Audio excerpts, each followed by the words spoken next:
రోజు 175 చోట్ల క్యాండిడేట్లు పెట్టడానికి చంద్రబాబు నాయుడుకి క్యాండిడేట్లు దొరక్క పవన్ కళ్యాణ్తో జత కలిసినా కూడా ఇంకా కూడా అనౌన్స్ చేయలేని దౌర్భాగ్య స్థితిలో ఉంటూ రాష్ట్రం సంగతి దేవుడు ఎరుగు కనీసం నా కుప్పాన్నైనా నేను కాపాడుకోకపోతే రాబోయే 2024లో 175కి 175 అని జగన్మోహన్ రెడ్డి గారు ఘంటాపదంగా చెప్తున్నప్పుడు మనం ఓడిపోతే తలెత్తుకోలేమన్న భయంతో ఈరోజు కుప్పానికి వెళ్తున్నారు తప్ప మరొకటి కాదు. ఈరోజు కుప్పంలో దాదాపుగా 40 సంవత్సరాలు పైగా ఎమ్మెల్యేగా చేశారు, 3 సార్లు ముఖ్యమంత్రిగా చేసి కూడా ఆ కుప్పంలో ఏ కుటుంబానికి సంక్షేమం అభివృద్ధి అందించారో ఒకసారి చెప్పాలి చంద్రబాబు నాయుడు. ఈరోజు జగన్మోహన్ రెడ్డి గారు ప్రతి కుటుంబానికి కూడా ఈ రాష్ట్రంలో ఉన్న పేద కుటుంబాలకి ఏమి ఇస్తున్నామో సంక్షేమాన్ని అక్కడ ప్రతి కుటుంబంలో ఎలిజిబిలిటీ ఉన్న అందరికీ కూడా పార్టీ చూడకుండా కులం చూడకుండా జగన్మోహన్ రెడ్డి గారు వెల్ఫేర్ స్కీమ్స్ ఇస్తున్నారు. ఆ ప్రాంతంలో అభివృద్ధి చేస్తున్నారు. ఆర్డీఓ సర్కిల్ తీసుకొచ్చారు, మున్సిపాలిటీ చేశారు, ఇప్పుడు తాగే నీళ్లు కూడా తీసుకొస్తున్నారు. ఇది చాలా ఇంపార్టెంట్ ఇష్యూ. 3 సార్లు ముఖ్యమంత్రిగా ఉన్న చంద్రబాబు నాయుడు తనకు ఓట్లేసి ముఖ్యమంత్రి అయ్యేందుకు అవకాశం ఇచ్చిన ఆ కుప్పానికి తాగే నీళ్లు కూడా ఇవ్వని ఒక దౌర్భాగ్యమైన పొలిటీషియన్. సో ఇక ఆ కుప్పంలో ఓట్లు చంద్రబాబు నాయుడుకి వెయ్యరు అనేది తెలుసుకొని ఈరోజు కాళ్ళు చేతులు పట్టుకోవడానికే వెళ్ళాడు. ఎందుకంటే మున్సిపల్ ఎలక్షన్స్లోనే మీరు చూశారు, లోకేష్ చంద్రబాబు నాయుడు గల్లీ గల్లీ తిరిగినా కూడా ఎలా ఫుట్బాల్ ఆడేశారో ఆ కుప్పం ప్రజలు మనం అందరం కూడా గమనించాం. రాబోయే 2024లో కూడా కుప్పం ప్రజలు చంద్రబాబు నాయుడిని ఫుట్బాల్ ఆడతారు. 175కి 175 జగన్మోహన్ రెడ్డి గారికి ఇవ్వబోతున్నారు. కాంగ్రెస్ పార్టీ షర్మిలాని ఏపీ ఇన్ఛార్జిగా తీసుకొచ్చే ప్రయత్నం చేస్తుందని ఏమొస్తుంది అంటే వార్తలు వస్తున్న నేపథ్యంలో షర్మిల ఏపీ కాంగ్రెస్ ఇన్ఛార్జిగా మీకేమైనా ఇబ్బందా? మాకైతే ఏ ఇబ్బంది లేదు. ఎందుకంటే నేను అనేక సందర్భాల్లో చెప్పాను, ఇది ప్రజాస్వామ్య దేశం, ఎవరైనా పార్టీ పెట్టుకోవచ్చు, ఎవరైనా మేనిఫెస్టో అనౌన్స్ చేసుకోవచ్చు, ఎవరైనా పాదయాత్రలు చేయొచ్చు, ఎవరైనా పబ్లిక్ మీటింగ్లు పెట్టచ్చు.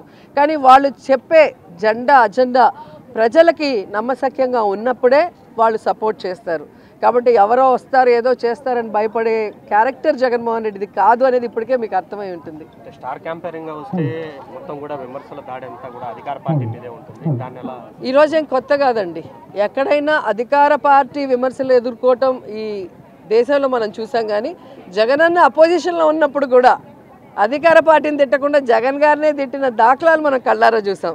సో జగన్ గారిని చూసి కడుపు మంటతో ఎంతోమంది ఎన్నో మాట్లాడతారు.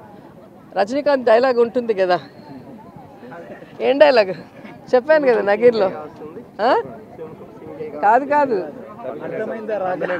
దానికి ఏంటి చెప్పు.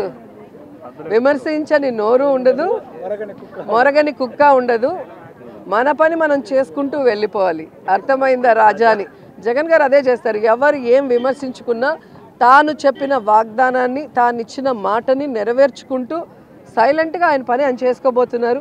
ప్రజలు గమనిస్తున్నారు కాబట్టి ఈరోజు 2019 నుంచి ఈ రోజుటి వరకు ఏ ఎన్నికలు వచ్చినా కూడా వార్ వన్ సైడ్ అన్నట్టుగా జగనన్నకే సపోర్టివ్గా ఉన్నారు అంటే అర్థం అదే. సో వాడెవడో తిట్టాడని మనం తిడితే ఏముంటుంది. నేను తెలంగాణలో నించుంటే అని చెప్పి అన్నిసార్లు చెప్పుంటాడు పవన్ కళ్యాణ్. నించుంటే కదా తెలిసేది. ఆంధ్రాలో నించుంటే 2 చోట్ల ఓడిచ్చారు. తెలంగాణలో పార్టీని నించోబెడితే బర్రె లెక్క కన్నా తీసిపోయాడు. అంటే ఎంత మీ మీడియా హైప్ చేసినా పవన్ కళ్యాణ్ని లోకేష్ని జాకీలు పెట్టి ఎత్తాల్సిందే కానీ ఆ జాకీలు ఇరిగిపోతున్నాయి, వాళ్ళు మాత్రం పైకి రావట్లేదు. అంటే అధికార పార్టీలో సంబంధించి సీటు రానటువంటి ఎమ్మెల్యేలందరూ కూడా కాంగ్రెస్ పార్టీకి టచ్లో ఉన్నారని ఆ అధ్యక్షుడు కూడా చెప్పారు. అదే సునకానందం, పచ్చ ఛానళ్ళ సునకానందం. ఇప్పటి వరకు 175 చోట్ల అనౌన్స్ చేయలేకపోయారు. సో ఎక్కడైనా ఎవరైనా కొట్టాడుకొని బయటకు వస్తే వాడికి సీట్ ఇద్దామా అనే ఆలోచన. సో అలా ఎవడొచ్చినా కూడా వాడి ఓడిపోవడం తప్ప ఇంకోటి కాదు. ఎందుకంటే గతంలో కూడా మీరు చూశారు, జగనన్న అజెండాతో గెలిచిన 23 మంది డబ్బు కోసం పదవుల కోసం తెలుగుదేశం పార్టీకి వెళితే 2019 ఎన్నికల్లో ప్రజలు వాళ్ళని చిత్తుగా ఓడించారు. కాబట్టి ప్రజలు గమనిస్తున్నారు. ఇక్కడి నుంచి పోయేవాడికి రాజకీయంగా సూసైడ్ చేసుకున్నట్టే తప్ప మరొకటి కాదు. ఎప్పుడు కూడా ప్రజలకి మంచి చేసేవాడు, ఇచ్చిన మాట మీద నిలబడే నాయకుడినే ప్రజలందరూ కూడా ఆశీర్వదిస్తారు, ఇష్టపడతారు. అలాంటి జగనన్నతో ఉంటే ఒక్క ఎమ్మెల్యే ఎంపీయే కాదు కదండి, ఎమ్మెల్సీలు ఉన్నాయి, కార్పొరేషన్ చైర్ ఉన్నాయి. ఎవరికి ఏం సరిపోతుంది, ఏ టైంలో ఎవరికి ఏం ఇవ్వాలో జగనన్నకు తెలుసు. ఫస్ట్ టైం నాకు కూడా జిల్లాలో మరి సమీకరణ వల్ల మినిస్టర్ ఇవ్వలేనప్పుడు ఏపీఐసి చైర్పర్సన్ ఇచ్చారు. సో జగన్ గారికి తెలుసు ఎవరితో ఎలా ప్రజలకి సర్వీస్ చేయించాలి అని. అంతేగాని పదవులే పరమావధిగా పార్టీలు మారేవాడికి ఎప్పటికీ కూడా రాజకీయంగా భవిష్యత్తు ఉండదు. Thank you.